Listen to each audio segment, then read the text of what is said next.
샬롬, 샬롬. 큐티 시작합니다. 428장 찬송가 428장입니다.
빛이니 주 영광 찬란해. 주 영광 찬라. 이 세상 어떤 빛보다 이 세상 어떤 빛보다 이 빛도 빛나네. 이 빛도 빛나네. 주의 영광 빛난 광채 내게 비춰 주시옵소서. 그 밝은 얼굴 배울 때 나의 영혼 기쁨. 내 영혼에 노래 있으니 내 영혼에 노래 있으니 주 찬양합니다. 주 찬양합니다. 할렐루야. 주 귀를 기울이시사 다 듣고 계시네. 주의 영광 빛난 광채 내게 비춰 주시옵소서. 그 밝은 얼굴 배울 때 나의 영혼 기쁘다. 내 영혼의 봄날 내 영혼의 봄날 되어서 주와 함께 하실 때 주와 함께 하실 때 그 평화 내게 이끌고 그 평화 내게 주 내 꽃피네. 아멘. 주 내 꽃피네. 주의 영광 빛난 광채 내게 비춰 주시옵소서. 그 밝은 얼굴 배울 때 나의 영혼 기쁘다. 내 영혼에 희망이 있고 내 영혼에 희망이 있고 그 소망 넘치네. 주 예수 복을 드시고 또 내려주시네. 주의 영광 빛난 광채 내게 비춰 주시옵소서. 그 밝은 얼굴 배울 때 나의 영혼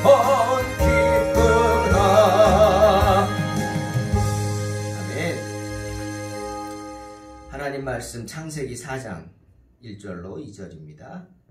봉독합니다. 아담이 그의 아내 하와와 동침하매 하와가 임신하여 가인을 낳고 이르되 내가 여호와로 말미암아 등남하였다 하니라. 그가 또 가인의 아우 아벨을 낳았는데 아벨은 양치는 자였고 가인은 농사하는 자였더라. 아멘.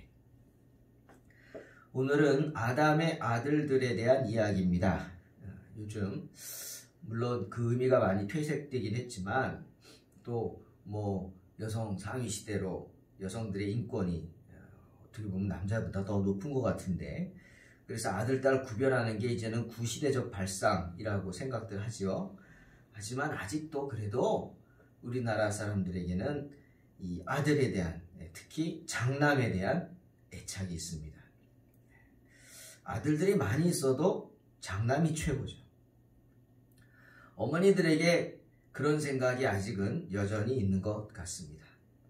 그걸 알고 이 땅에 서양인 선교사들이 들어왔을 때 그분들이 우리나라 시골을 돌아다닙니다. 그리고 전도합니다. 나귀를 타고 돌면서 노란 머리에 눈이 초록색이고 정말 우리 조상들이 볼 때는 신기하죠. 아주 신기하죠. 서양인들이 모습이 신기합니다. 우리가 유럽에 가면 그 사람들은 우리 동양인들을 아주 신기하게 봅니다. 그런 거겠죠. 그런데 이분들이 전도하면서 하나님 말씀을 전하는데 뭘 하느냐? 그 짧은 한국말로, 어눌한 말로 요한복음 3장 16절을 전하는 거죠. 뭡니까? 하나님이 세상을 이처럼 사랑하사 독생자를 주셨으니 이는 그를 믿는 자마다 멸망치 않고 영생을 얻게 하려 하십니다. 독생자를 줬다. 나를 위해서 독생자를 주셨다는 말이죠. 그냥 영어 성경은 only son이에요. only son. 외국 사람은요, 아들 하나밖에 없어요, 보통. 하나만 낳죠. 더 안 낳잖아요, 잘. only son. 그러니까 독자를 표현을 어떻게 해요? 그냥 only son. 아들 하나. 하나밖에 없는 그냥 아들. 근데 우리는 어떻게 해석을 했어요? 독생자라 그랬어요. 독자라는 거죠, 독자. 아니, 서양 사람이 와서 짧은 한국말로 복음을 전하면서 이 얘기하는 거예요. 하나님이 세상을 이처럼 사랑하사 독생자를 주셨습니다. 막 그러니까 기가 막히잖아요. 그 말도 기가 막히죠. 아니, 하나님이란 양반이 누군데 우리에게 독자를 주냐. 귀가 쏠깃하죠. 왜? 우리에게 이 독자라는 개념은 무지하게 다가오는 말이기 때문에. 장남도 그렇지만 독자도. 시골 사람들은 더 그렇겠죠. 이게 바로 동양적인 사고방식입니다. 그런데 이스라엘도 마찬가지였다는 거예요. 이스라엘도 장남 하면은 꿀뻑 죽습니다. 이스라엘에는 또 특별한 법이 있어요. 뭡니까? 장자권이라는 게 있어요. 그래서 야곱이 세상 말로 열받았잖아요. 화났죠. 왜? 아니, 형이라고 하는 작자는 쌍둥이인데 자기보다 조금 빨리 태어났는데 하는 짓은 꼭 짐승처럼 산으로 들로 뛰어다니면서 사냥이나 하고 살생이나 하고 막 그런데 자기 형이라고 자기는 아무것도 안 주고 아비가 어떻게 해요? 이삭이 형 에서에게만 모든 걸 다 주는 거예요. 장자권이라는 명목으로. 얼마나 야곱의 입장에서는 정말 화가 났겠습니까? 그게 바로 이스라엘입니다. 이스라엘도 장남이 중요한 거예요. 그런데 그런 사실은요, 태초부터, 처음 세기부터, 창세기 나오는 첫사람들부터 그런 개념이 들어가 있네. 여러분 보세요. 아담의 첫 아들이요, 우리로 말하면 장남이 누굽니까? 가인입니다. 가인. 그런데 이름을 가인이라고 지었어요. 아담과 하와가. 내가 여호와로 말미암아 등남하였다. 아들을 낳았다. 하나님이 나에게 아들을 주셨다. 이런 마음으로 이름을 지었는데 가인이라고 했어요. 이 가인이라는 뜻은 얻었다는 겁니다. 획득했다. 얻었다 이거예요. 즉 하나님의 선물이란 뜻이죠. 하나님이 나에게 주신 거예요. 얻었어요.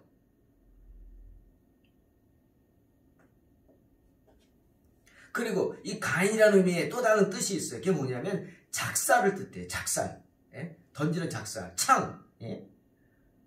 그런 의미가 있어요. 그런 의미의 단어 가인을 첫 아들 장남의 이름으로 지었다. 이게 무슨 뜻입니까? 작살이 뭐고 창이 뭐예요? 나를 보호해 주는 거 아니에요. 나의 무기죠. 그러니 아담과 하와는 첫 아들의 이름을 가인이라고 지으면서 장남이라고 말하는 거예요. 장남. 나를 지켜주는 든든한, 내 옆에서 나를 지켜줄 창과 같은, 작살과 같은 그런 존재다. 그런 의미로 가인이라고 썼어요. 장남이라는 거죠. 장남이 그런 개념이잖아요. 예. 부모님들이 나중에 힘들고 병들면 누구 찾습니까? 장남 찾는 거예요. 그 역할을 못하는 장남은 참 마음이 아프겠죠. 그게 이 나라의 문화입니다. 동양의 문화죠. 그런데 둘째 아들 아벨의 이름의 의미가 뭡니까? 아벨이라는 뜻은 참 헛되다는 뜻이에요. 헛됨. 여러분, 누가 자기 자식을 낳아서 이름을 갖다가 야, 네 이름은 헛되다. 박헛되. 이헛되. 참 기가 막히죠. 근데 실제로 아담과 하와가 둘째 아들의 이름을 헛되다고 지었어요. 아벨. 왜일까요? 나는 이미 장남이 있단 말이에요. 넌 안 태어나도 되는데 태어났다는 거예요. 장남 아들이 있으니까 너는 필요 없는데 그냥 헛된 존재야. 헛된. 넌 없어도 되는 헛된 존재. 여러분, 철저하게 장남 우선주의적 사고가 아닌가요? 전 성경 묵상하면서 그런 생각 들었어요. 아, 아담과 하와에게는 가인만 중요했구나. 아벨은 그냥 헛됐구나. 헛되다? 별로 신경 쓰지 않는 거예요. 뭘 하든 그냥. 아, 있니? 밥 먹었니? 그 정도예요. 가인만 중요하죠.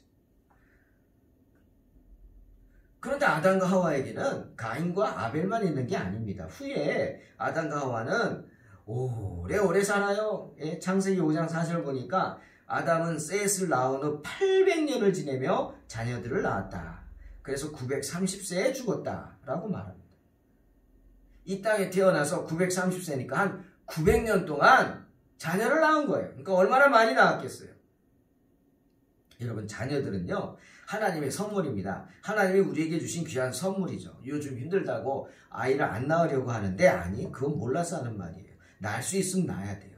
자녀가 많은 건 하나님의 축복입니다. 물론 힘들죠. 예? 신발을 사도요, 하나인 집은 하나만 사면 되는데 셋인 집은 세 개를 사야 돼요. 신발 한 켤레만 삽니까? 예? 그런 거예요. 핸드폰을 사줘도 한 대면 되는데 셋이 있으면 세 대를 사줘야 돼요. 세 배로 힘든 거예요. 예? 그래서 안 낳고 안 키우려고 하겠지만 아니, 자녀가 많은 것은 하나님의 축복입니다. 여러분, 오늘 말씀 잘 들어보세요. 자녀들은 하나님이 주신 선물입니다. 그러니까 나만 돌보는 게 아니에요. 누가 주셨어요? 하나님이 주셨잖아요. 예? 하나님이 주셨기 때문에 누가 관심 갖고 지켜보세요? 하나님이 지켜보신단 말이에요. 하나님이 돌봐주신단 말이에요. 나요? 내 자녀들 때문에 하나님이 나를 더 신경 쓰십니다. 아멘? 그런 자녀들을 잘 돌봐주라고, 내가 부족하다 할지라도 정말 나를 하나님이 끊임없이 돌봐주시는 거. 왜? 내가 힘들다고, 너무 힘들다고, 없다고 핑계대면서 자녀들을 홀대할까봐 자녀들을 잘 양육할 수 있도록 나를 신경 써주시는 거예요. 내가 이뻐서? 물론 그렇겠죠. 아멘. 하지만 내 자녀들이 이뻐서 자녀들 잘 양육하라고 날 돌봐주시는 거예요. 정말 자녀들 볼 때마다 깜짝깜짝 놀라지 않습니까? 전 우리 애들이요, 게장 먹는 거 보고 깜짝 놀래요. 제가 게장을 좋아하거든요. 근데 우리 사모는 입에도 못 대죠. 만지지도 못하죠. 그런데 세 놈 다 게장 막 그냥 너무 좋아하는 거예요. 내가 먹을 게 없어요. 예. 빨리 하나라도 안 집으면 나한테 돌아오는 게 없을 정도로 잘 먹어요. 깜짝 놀랍니다. 이놈들이 어디서 이렇게 이런 거는 닮아가지고, 안 닮아도 되는데, 예.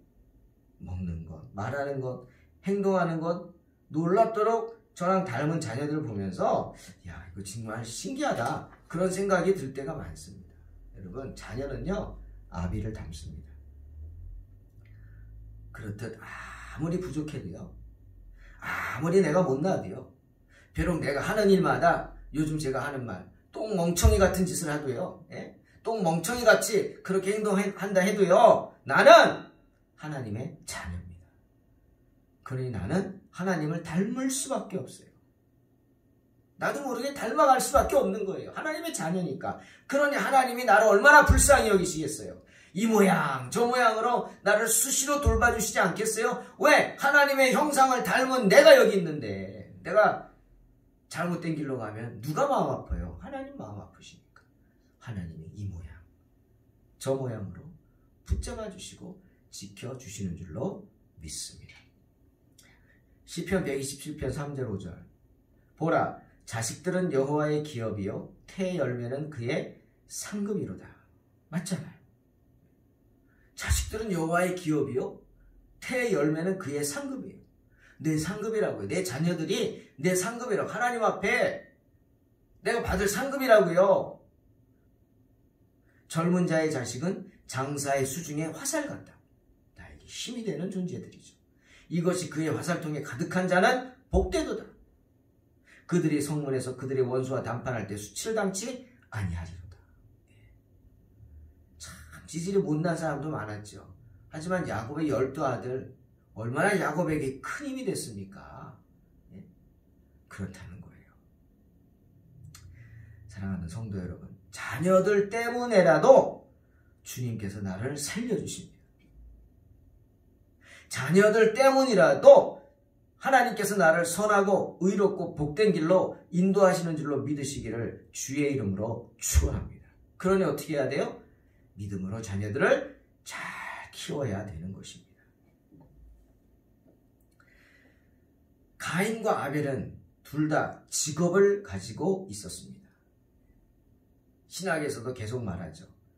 바울은 아예 대놓고 그냥 단적으로 선포합니다. 데살로니가 후서 3장 10절에서 누구든지 일하기 싫어하거든 먹지도 말게 하라. 누구든지 일하기 싫어하거든 먹지도 말게 하라고. 일하란 말이에요. 일 안 해? 먹지 마. 먹지 않으면 어떻게 해? 죽는 거죠. 그런 것처럼 누구든 직업을 가지고 일해야 합니다. 에덴 동산에 부족할 것이 없는데도 아담과 하와는 에덴 동산에서 일했습니다. 뭐 했어요? 에덴 동산을 지키는 일을 했어요. 하나님이 시키셨어요. 오늘을 보니까 울타리 치는 일을 했어요. 울타리 치는 일을 했다고요. 보호하는 일을. 에덴 동산을 쫓겨나서 어떻게 했어요? 하나님이 그들에게 땅을 주셔서 땅을 일구게 했어요. 농사꾼이 되게 한 거예요. 우리 모두 이 세상에서 할 일을 갖고 있는 것, 할 일을 갖는 것이 하나님의 뜻입니다. 그러니 부모의 역할이 뭐예요? 자기 자녀들이 놀고 먹게 하면 안 되는 거예요. 일할 수 있게 해야 돼요. 가르쳐야 해요. 직업을 갖도록 해야 되는 거예요. 이 아이가 뭘 잘할까? 그걸 찾아줘야 돼요. 아이가 어렸을 때부터 뭘 잘하는지 그 부분을 집중해서 개발시켜줘서 자기 직업을 갖고 일할 수 있게, 살 수 있게 해줘야 돼요. 아마도 아벨이 제일 먼저 직업을 가졌던 것 같아요. 아벨은 양치는 자였어요. 양치는 자. 아니 부모가 헛되다고 하면서 돌봐주지도 않았잖아요. 아벨을. 그렇게 느껴지지 않나요? 이름이 헛된데? 가인만 애지중지했겠죠. 그러니까 가인이 나중에 나오지만 성질이 그렇게 나쁘게 된 거 아닙니까? 자기밖에 모르는 이기주의, 자존심 상한다고 동생을 때려 죽이는 그런 못된 놈! 누구 탓일까요? 부모 탓이겠죠. 교육을 잘못한 거죠. 아벨은 양치는 자가 됐어요. 집에 있는 게 힘들었나 봐요. 그죠? 밖으로 나가서 자기 살 길을 찾은 거죠. 양을 치려면 아무나 못합니다. 여러분 양치는 거 정말 부지런해야 돼요. 잠도 못 자고 밤에 쪽잠 자면서 양들 돌봐야 돼요. 조금이라도 한눈 팔면 양들은 죽습니다. 골짜기 떨어져 죽고 발이 끼어가지고 돌 틈에 그래 죽고 짐승들에게 잡아먹혀 죽고 정말 부지런하게 관심 갖고 돌봐야 하는 게 양이에요. 또 책임감이 있어야죠. 짐승들이 달려들면 다윗이 그러잖아요. 내가 나서가지고 그냥 돌을 던지고 막대기로 치고 수염을 움켜잡고 싸워서 죽였다고. 목숨 걸고 해야 되는 게 양측이죠. 아벨은 그런 사람이었습니다. 그 모습을 보고 부모 밑에서 그냥 얻어먹고 살던 이 가인은 동생에게 자극을 받았겠죠. 그래서 마지못해 일을 하는데 성경 뭐라고요? 농사꾼이었더라. 누가 농사꾼이죠? 아담. 이 말은 뭐겠어요? 예? 아벨처럼 자기의 직업을 찾아서 열심히 일해서 자기의 소유를 일구고 양과 염소를 새끼를 배기하고 돌보고 해서 일궜어요? 그게 아니에요. 그냥 놀고 먹은 거예요. 가인은 놀고 먹은 거예요. 아버지 밑에서. 아버지가 농사꾼이니까 하도 보다 야 일로 와서 이거라도 해라. 이거라도 해라. 그런 거 아닐까요? 그러니 성경에도 아벨은 양치기인데 가인은 농사꾼이었다. 이렇게 말하는 거 아니겠어요? 아벨은 양치기였는데 가인은 농사꾼이었다. 이거죠. 한심하다는 뜻이겠죠. 농사가 한심하다는 게 아닙니다. 오해하지 마십시오. 양치는 일은 기도하고 명상하기에 딱 좋은 직업이랍니다. 그렇죠. 들에서 맨날 양만 바라보고 하늘만 바라보고 그러고 있으니까 시간은 많겠죠. 자기 시간이. 그래서 앉아서 뭐 하겠어요? 하나님 말씀 묵상하고 하나님께 기도하고. 그래서 양치기들의 영성이 높겠죠. 아벨은 아마도 기도하고 명상하는 사람이 아니었나 봅니다. 여러분, 일해야 합니다. 직업이 있어야 합니다. 하지만 직업을 선택하는 것, 그 선택하는 것에 대한 기준을 잘 정해서 잘 선택해야 합니다. 돈만 생각하면서 직업을 선택해서는 안 되겠죠. 내 육신의 정욕을 채우는 도구로서 직업을 선택해서는 안 되겠죠. 종교개혁자 칼빈이 그랬어요. 직업? 그 직업이란 게 뭐냐? 나의 소명이라고. 하나님 나라를 확장할 수 있는 나의 도구라고 칼빈은 우리 성도들에게 말합니다. 직업을 가지라. 일하라고. 맞습니다. 내가 하는 일 안에서, 내 직업 안에서 내 영성이 더욱 성장할 수 있도록 해야 하는 겁니다. 사랑하는 성도 여러분, 아담도 하와도 가인도 아벨도 직업 가지고 일했습니다. 우리도 일해야 합니다. 하지만 내가 아닌 하나님께서 기뻐하시는 직업을 가질 수 있도록 기도하시기 바랍니다. 마태복음 5장 16절에 이같이 너희 빛이 사람 앞에 비치게 하여 그들로 너희 착한 행실을 보고 하늘에 계신 너희 아버지께 영광을 돌리게 하라 말씀하십니다. 어떤 직업을 갖기를 원하십니까? 말씀처럼 사람들 앞에서 그리스도의 밝은 빛을 비출 수 있는 그런 직업을 선택해서 하나님께 영광 돌리는 삶을 사시기를 주님의 이름으로 축원합니다. 기도하겠습니다. 하나님 감사합니다. 일할 수 있게 하시니 감사하고 정말 일함으로 하나님께 영광 돌리게 하시니 감사합니다. 우리 가운데 함께 하셔서 언제나 우리가 하는 행동 하나, 말 하나를 통해 모습을 통해 하나님께 영광 돌리는 복된 삶을 살게 하여 주시옵소서. 예수님의 이름으로 기도하옵나이다. 아멘. 믿음으로 승리하시기 바랍니다.